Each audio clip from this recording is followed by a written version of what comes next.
This Odoo training video is prepared by Unicom ERP, a division of Easy to Learn company, an Odoo partner. If you need any Odoo support, please feel free to contact us. The solution provided here is a customized solution for Saudi Arabia. Today we are discussing about topics related to inventory management. In Odoo, a warehouse is the building or place where items related to the business are stored. These warehouses may be located within the same building as the business itself. Odoo provides users with the facility to set up multiple warehouses and manage movements between these warehouses. We can access the warehouse menu from the Configuration tab. In the window we can view the warehouse already created in the system along with the details such as name of warehouse, location, and address. We can create new warehouses by clicking on the new option provided here. Provide the details such as warehouse name, short name and address in their respective fields. We can assign the details regarding resupply. This feature will help us to resupply items from one warehouse to another. When products are bought, they can be delivered to this warehouse. In the resupply from field, we can choose the warehouse from where the resupply should be received. Save the warehouse. Next, let's look the configuration of location. Our location is a specific space within the warehouse. It can be considered as a sublocation of warehouse. We can access the location menu from Configuration tab. There are three types of locations managed in Odoo, such as physical locations, partner locations, and virtual locations. The physical locations are internal locations of the business. The partner locations or spaces within a customer or vendor's warehouse. The virtual locations are places that do not exist, but in which products can be placed when they are not physically in an inventory yet. Here we can see the locations already created, along with location type. New locations can be added to the list by clicking on the New button. Provide location name and parent location. Select the location type from the drop-down list. Enable the scrap location and return location if the location is to be used for damaged goods or returned goods. We can also provide the cyclic counting details such as inventory frequency, the last effective inventory and next expected in inventory. Save the location created.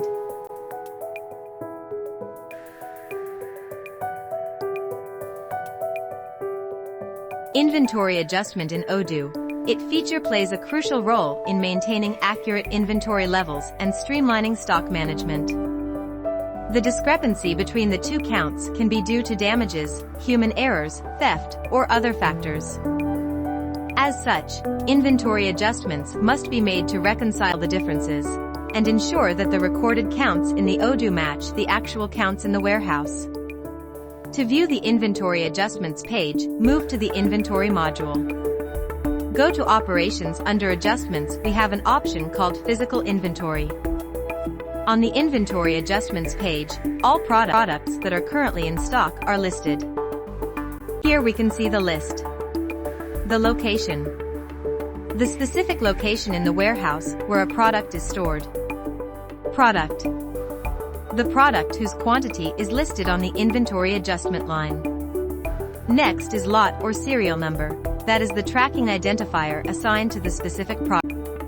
Next, on hand quantity, the quantity of the product currently recorded in the Odoo. Next is the unit of measure. Then counted quantity, the real quantity counted during an inventory count. This field is left blank by default, but can be changed, depending on if it matches the on-hand quantity or not. Difference. The difference between the on-hand quantity and counted quantity, once an inventory adjustment is made. The difference is automatically calculated after every inventory adjustment, then it followed by scheduled date, user. To create a new inventory adjustment, click on New button. It creates a new, blank inventory adjustment line at the bottom of the page. On this blank inventory adjustment line, select the location, click the drop-down menu under the product column, and select a product. If the selected product is tracked using either lots or serial numbers, the desired lot or serial number can also be chosen from the drop-down menu under the lot or serial number column. Next, set the value in the counted quantity column to the quantity counted for that product during the inventory adjustment process. If the counted quantity is greater than the on-hand quantity, the value in the difference column is green. If the counted quantity is less than the on-hand quantity, the value in the difference column is red. If the quantities match and haven't been changed at all, no value appears in the difference column. To the right of the counted quantity column, the schedule date and user can also be changed via their respective drop-down menus. Changing the schedule date changes the date that the inventory adjustment should be processed on, and selecting a responsible user assigns a user to the specific inventory adjustment for traceability purposes. After all the details are entered, click the Apply button. For making inventory adjustment for group of products, click on the Apply All button. For adjusting quantity for one product, you can use this Apply button. There is another method for making inventory adjustment for a single product. Choose the product menu under the product option. Select the product you want to make inventory adjustment.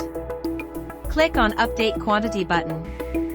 Click on the New button and type the on-hand quantity. Click on the Save button. Move back to the product. The on-hand quantity for the product is changed. This is the way we can create inventory adjustment for a single product. Next, we move on to the topic Inventory Transfer. The inventory transfer is the movement of a product between different locations. The companies operating in different locations and dealing with variety of products transfer their products from one location to other. For Make Inventory Transfer, go to Inventory Module from the Operations tab. Select the internal option under Transfer option. We can see the list of already created transfers there. The details of each transfer, such as reference number from location to location, contact, schedule date, source document. We have the option to filter the transfers created based on certain features. Also, the transfers can be grouped by according to the available options from the drop-down box here. Now to create a new transfer, click on. We can see fields such as contact, operation type, source location, destination location. The fields here will change according to the operation type we select. Now we can select the contact. Select the operation type, provide the source location, then destination location. Give date and source document details. Under the Operations tab, we have to add the products that need to be transferred. Change the quantity need to be transferred. Under Additional Information tab, we can provide details. We can set the shipping policy, set the responsible person. After all the details are entered, click Mark as to Do button. Click the Validate button. Now the transfer is completed. Now the status is changed to Done. If we want to return the quantity, click the Return button. For transfer print, click the Print button.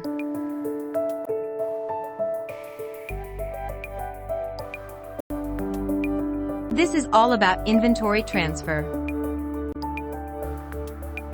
Next is the Put Away rules. Put Away rules is the safety procedure for a fishing warehouse management in which the products will be taken from the receiving shipment and allocate them to the proper locations. This functionality will prevent products from being incorrectly stored in your inventory. You can move products from the receiving locations to the most suitable spot inside the warehouse by using the Put Away rules. For access Put Away rules, go to Inventory Module. Under the Configuration menu, we have an option called Put Away rules. Put away rules from here in order to automatically dispatch products to their respective location when they are received. Here we can provide location where the product is arrived. Select the product. Select the location to store the product in company. After all details are entered, click on Save. This is the way we can make the put-away rules. Next, we move on to the reporting menu. First one is stocks. All of the stocks that are currently in your inventory are listed in the stocks platform. Details on the product, unit cost, total value, on hand, free to use, incoming, and outgoing quantity will be provided to you. Using the available categories and warehouses displayed on the left side of the screen as highlighted in the figure, you can categorize the stock list according to the product category. Location. The location reports list view is provided below. Location, product, package, lot/serial number, on-hand quantity, and reserved quantity are all displayed here. Next, moves history. Odoo17 provides a separate platform where you may view the history of all product moves for all items listed in your inventory. You will have a clear understanding of the movement of the items in your inventory on a specific day. Moves analysis. Moves history and moves analysis are comparable as well. Here, the movement of the products is displayed according to stock. Here, the pivot view will be used to display the movement. Additional views, such as the list view, Kanban view, and graph view are also offered.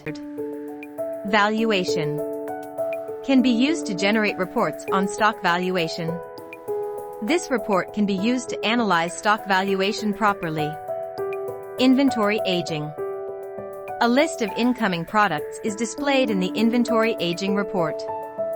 The user can view the specifics of aged stocks with the use of this report. The user obtains information from the list regarding the date of transfer, product, reference, moved quantity, remaining quantity, unit value, and unit of measure, among other things. This is all about reporting.